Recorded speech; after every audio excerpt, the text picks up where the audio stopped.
Welcome to Studio 122. I'm your host, Caitlin Barbie. Today we're going to be talking with some of the members of Cricket City Improv. First up, we have Jacob Layton. Hi, Jacob. How are you? I'm good. How are you? I'm great. Okay, so to start off, for those of our viewers that don't know, what exactly is Cricket City Improv? Well, Cricket City Improv, we are the premier improv troupe here at Texas A&M Commerce, which is to say the only improv troupe here at Texas A&M Commerce. But we do a lot of short form improv. If you've ever seen Whose Line Is It Anyway, we do a lot of stuff like that. Get the audience involved, do all sorts of little things like that, yeah. Okay, and do you have any specific role inside the group? Is it it's an organization? Yes, it is a student organization. I'm actually the vice president of the organization. We have a lot of shows on campus and stuff, so yeah, we try to get as involved as possible. We actually just got an intramural football team, flag football team going, so we haven't won a game, but we try, and that's what matters. Well, I think if y'all are doing that, it should be kind of like the Harlem Globetrotters. Y'all should be like the Cricket City, like the football. Y'all should play football. We should play Sweet Georgia Brown while we bring the ball up the field, right? We actually, the name of our football team is Comedic Relief, and I think the fact that we haven't won a game probably indicates that. But we're doing it to have a lot of fun and kind of sort of build together and stuff. All right, and what is your job as president? Are you like recruiting new members or? Well, as vice president, I do a lot of training specifically. We have it sort of split up to where we have our president, who's Bailey Averitt, who couldn't be here today.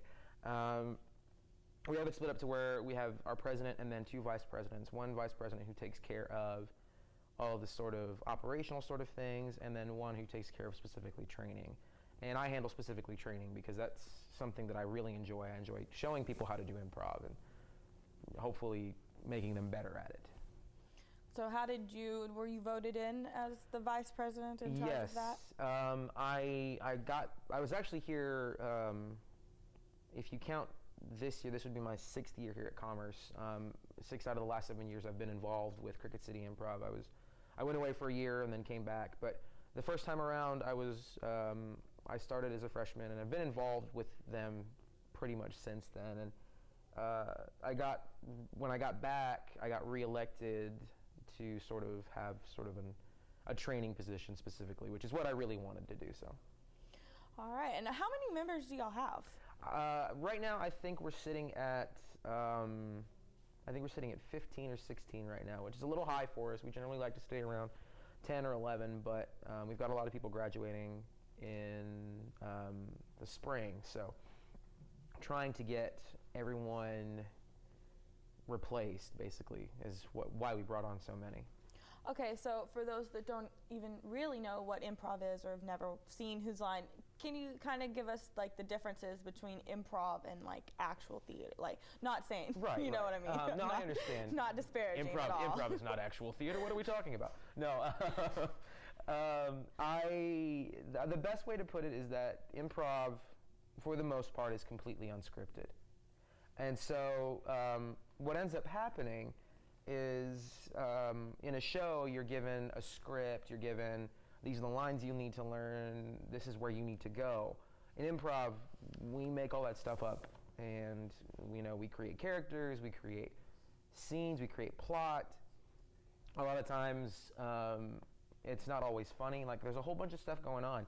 But yeah, the biggest thing is that if I go out on stage and I'm in a theatrical performance, it's generally going to be something scripted. But if I'm in an improv show, I have no idea what's going on. Me and my scene partner or scene partners, because sometimes there's like 5 or 6 of us, we're all going to want to do something different. And so trying to make sure that it all works and doesn't turn into some sort of scary, cobbled mess is one of the most exciting things for me, yeah. So the members of the group, are they all from different majors, or are the majority of them theater majors, or do they kind of make up a melting pot of the school? There for a long time, the first 4 or 5 years that I was here, it was mostly theater majors. But as we've sort of gone on, it's definitely expanded out. We've got a lot of non-majors. I think at this point there are only 2 theater majors in the troupe. Everyone else is communications. We've got a couple of ag majors. We've got like an engineering major. There are a lot of sort of diverse sort of people who are all over the place in terms of majors. And really, how do you kind of recruit for new members? We have an audition process, just like for a show.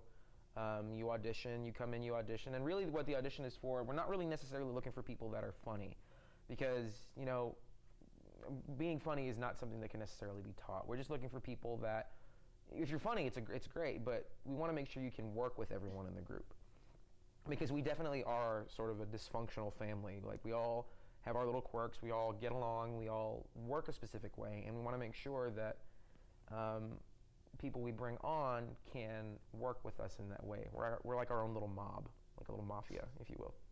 Except we don't whack people when, you know, they don't work out. We just tell them to leave. And so do y'all just put the word out with like flyers and? Yes, normally flyers. I know we've put sandwich boards out and stuff on campus. We actually did an audition video this year that you can find on YouTube, youtube.com, and then I guess just search Cricket City Improv and you'll find all of our stuff. Shameless plug, right? But yeah, it's we're trying to branch out. We're not just trying to do improv anymore. We want to do like short films, do longer form improv, which is more like a theater performance, and sort of kind of branch out that way. So, just completely blanked. So do you have a lot of new members come from shows that you've done that have seen your shows and have said, oh, I want to do this? Yes, actually. In the last couple of years, I know that a lot of people would come out and see the show and just say, man, I really want to go out and do this. How do I do this? And we'd get caught after the shows, and people would ask us about it. And yeah, it was always so cool because, you know, you're up there and literally making a complete and total fool of yourself. And it just making people laugh and getting people to like enjoy the show so much that they want to come out and do it is this really, really cool feeling. And then, you know, if they're funny, we bring them on. If they're not, we just say, hey, come to more shows, you know. So do y'all have a set time for auditions? Are there any coming up? Auditions, we actually just had our auditions for the fall semester, and we brought on 6 new members. And so we're not going to re-audition until the spring semester. We generally do semester auditions, one at the beginning of the fall, one at the beginning of the spring, and then sort of go from there. Do y'all have any shows coming up? Yes, actually, this week we have a show at Ferguson on Halloween, where it's our annual Halloween show. We do costumes. We have a costume contest. The costumes get worked into the games. We bring up audience members. I'm not sure what a lot of the costumes are going to be this year, but I've heard some pretty cool stories. I think some people want to do some Clue stuff. It's a lot of fun, and we all just have a blast. So if anyone is free on October 31st at 7 p.m. in Ferguson Auditorium, I would say that they should probably come by and bring $3. All right. And that was Jacob Layton from Cricket City Improv. I'm your host, Caitlin Barbie. Stay tuned. We've got more coming up from Cricket City Improv on Studio 122.